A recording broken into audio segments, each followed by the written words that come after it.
The Rugby World Cup final will be England versus South Africa. Check out this video for my thoughts.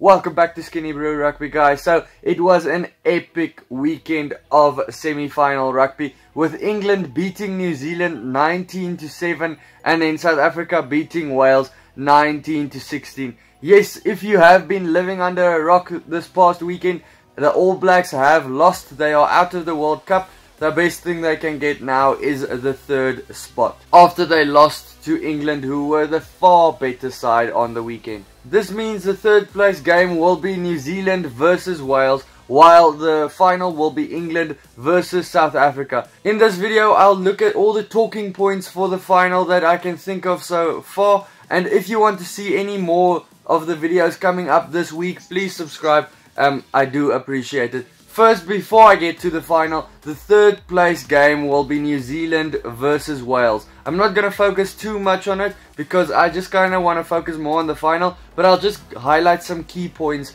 for the third place game. New Zealand, they were completely outplayed against England. They never got into the game, while Wales, they failed to deliver yet again. They haven't had good performances as of yet.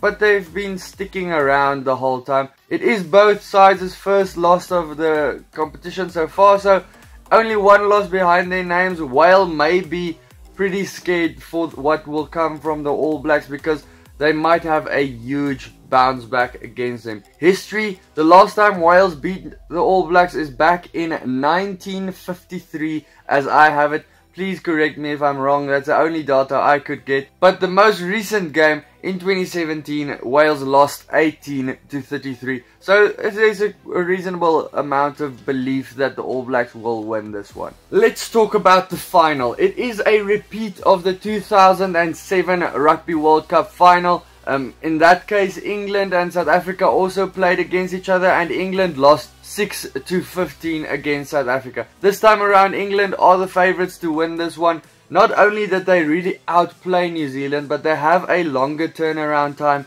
of 7 days, so they will be a little bit more rested. Recent history between the two teams, meaning the last 10 games that they've played dating back to 2007, South Africa have won 6, while England have won 3 of them, and 1 of them ended in a draw. They last met each other in 2018. They actually played 4 times last year in a series that they played in South Africa, which was 3 games. 2 of them South Africa won, and then 1 England won. And then the tour to Europe, where South Africa lost to England by 12-11. But both teams have come a long way since then. Both are completely different sides to me at the moment. For the final though, a lot of people are saying all the pressure is on England on this one, because they are favourites. Everyone are backing them to win. There's a lot of pressure for them to actually win in this one. There's 2 big questions though that will be highlighted in this game.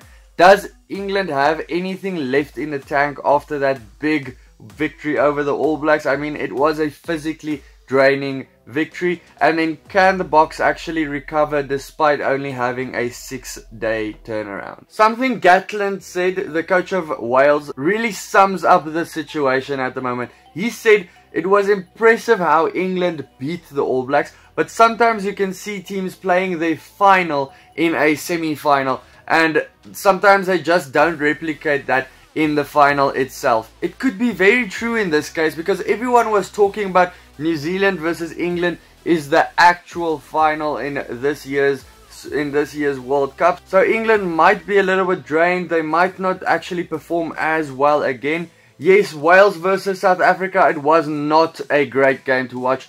Believe me, it was quite horrible at times, but we stuck in there and they played the type of rugby they should. One has to feel South Africa can only grow from that performance, while I can't help but feel this is the best we saw from England. Don't get me wrong, it is very impressive what they can do, but if you get what I'm saying, you can only see South Africa improving, and I don't see England improving that much. I can be completely wrong though. Eddie Jones is a mastermind, but it feels like the ball is in the South African court. It is in their side of the park, and it's up to them to make some changes, either tactical or player wise or something in that line to actually get the victory. But South Africa definitely knows at this stage how to grind out a victory. The Boxers 6-2 split on the bench is very crucial in that team. The type of rugby the Boks are playing, that's how finals are usually played. That's how it usually looks. It's not a spectacle, it's usually a kicking affair, very physical up front, kicking for territory. So the Boks are already playing that type of game, so they might be quite comfortable to play further in that style. While look, England, they are just as physical, they can kick for territory as well, but they kind of play a little bit of an expansive game.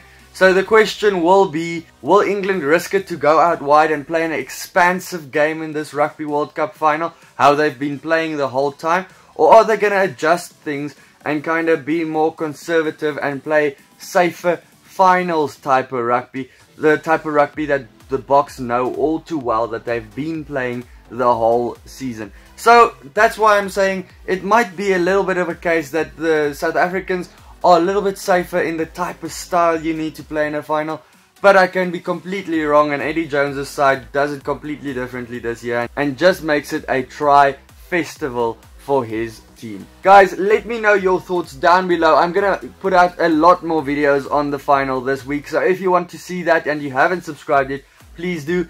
Thanks to everyone that has though, because the channel is over 800 at the moment, approaching 850. I'm very happy to say that. Check out any of my other videos, and then I'll see you for the next one. Cheers.